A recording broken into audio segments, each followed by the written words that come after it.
केंद्रीय बजट 2025 के जरिए केंद्र की मोदी सरकार ने बिहार विधानसभा चुनाव से पहले मास्टर स्ट्रोक खेल दिया है।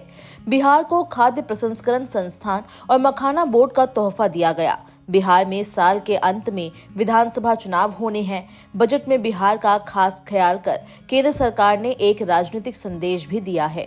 बिहार विधानसभा चुनाव से पहले बजट 2025-26 में वित्त मंत्री निर्मला सीतारमण ने राज्य के लिए छप्पर फाड़ ऐलान किए हैं।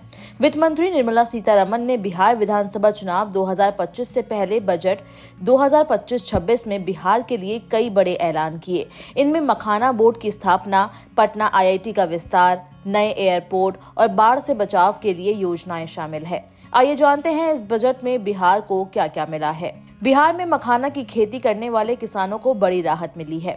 अब बिहार में मखाना बोर्ड बनाया जाएगा, जिससे किसानों को आधुनिक खेती, प्रसंस्करण और मार्केटिंग में मदद मिलेगी। इससे किसानों की आय बढ़ेगी और नए रोजगार के अवसर भी मिलेंगे।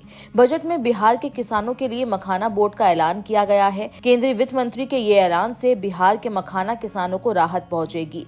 इससे उत्पादन, प्रोसेसिंग, वैल्यू एडिशन और मार्केटिंग का अवसर मिलेगा। जो लोग मखाना निकालने में लगे हैं वो FPO में ऑर्गेनाइज किए जाएंगे। साथ ही वित्त मंत्री ने एक और बड़ी घोषणा करते हुए कहा है कि बोर्ड किसानों को ट्रेनिंग और सपोर्ट देगा, साथ ही उन्हें सरकार की तरफ से लाभ मिले ये भी आश्वस्त करेगा। दरभंगा, मधुबनी, समस्तीपुर, सुपौल, सीतामढ़ी में मखाना उत्पादन होता है और अब इन जिलों के किसानों को सीधा लाभ मिलेगा।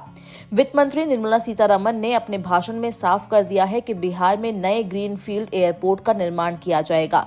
ये एयरपोर्ट पटना के बेहटा एयरपोर्ट के अतिरिक्त होंगे। बिहार में सिविल एविएशन सेक्टर के विस्तार के लिए वित्त मंत्री ने बजट में विशेष प्रावधान करने की बात भी कही है।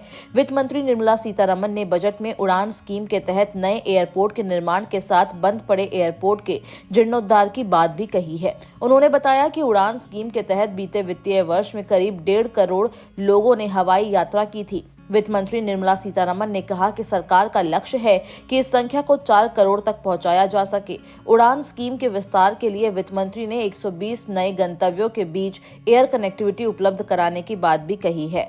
केंद्रीय वित्त मंत्री निर्मला सीतारमण ने अपने बजट भाषण में कहा कि IIT पटना का विस्तार किया जाएगा। इसमें नए हॉस्टल खुलेंगे, छात्रावास की क्षमता बढ़ाई जाएगी। जो 23 IIT देश में हैं, पहले उनमें 65,000 छात्र थे, उनकी संख्या 10 वर्षों में 1.3 लाख हो गई है। उन्होंने कहा कि 5 IIT में हम चाहते हैं कि 6,500 ज्यादा और छात्र हों, यानी पटना IIT में सीटों की संख्या बढ़ेगी। वहीं बारिश का मौसम आते ही बिहार के सीमांचल के इलाकों में हर तरफ तबाही का मंजर नजर आता है, बल्कि लाखों की संख्या में लोगों को पलायन करना पड़ता है। ऐसे में केंद्र सरकार ने इस तबाही को रोकने के लिए बड़ा ऐलान किया है और पश्चिमी कोसी नहर ERM परियोजना के लिए वित्तीय सहायता प्रदान करने की घोषणा की है। लगातार बाढ़ की विभीषिका झेलते रहने वाले बिहार के लिए वित्त मंत्री निर्मला सीतारमण ने पश्चिमी कोसी नहर ERM परियोजना के लिए वित्त सहायता प्रदान करने की घोषणा की, जिससे बिहार के मिथिलांचल क्षेत्र में 50,000 हेक्टेयर से अधिक भूमि पर खेती करने वाले बड़ी संख्या में किसानों को लाभ मिलेगा।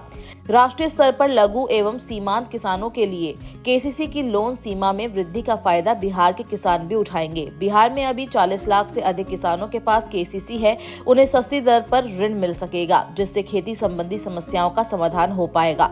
आपको बता दें कि केंद्रीय वित्त मंत्री निर्मला सीतारमण ने शनिवार को लगातार 8वीं बार केंद्र सरकार का बजट पेश किया। बिहार के मुख्यमंत्री नीतीश कुमार ने केंद्रीय बजट का स्वागत किया। अपनी प्रतिक्रिया व्यक्त करते हुए CM नीतीश कुमार ने कहा कि केंद्रीय बजट सकारात्मक है। यही नहीं, ये बजट प्रगतिशील एवं भविष्योन्मुखी है। इस बजट के माध्यम से केंद्र सरकार द्वारा देश के विकास की गति को और बढ़ाने के लिए कई कदम उठाए गए हैं। नीतीश कुमार ने PM नरेंद्र मोदी और वित्त मंत्री निर्मला सीतारमण को बधाई दी है।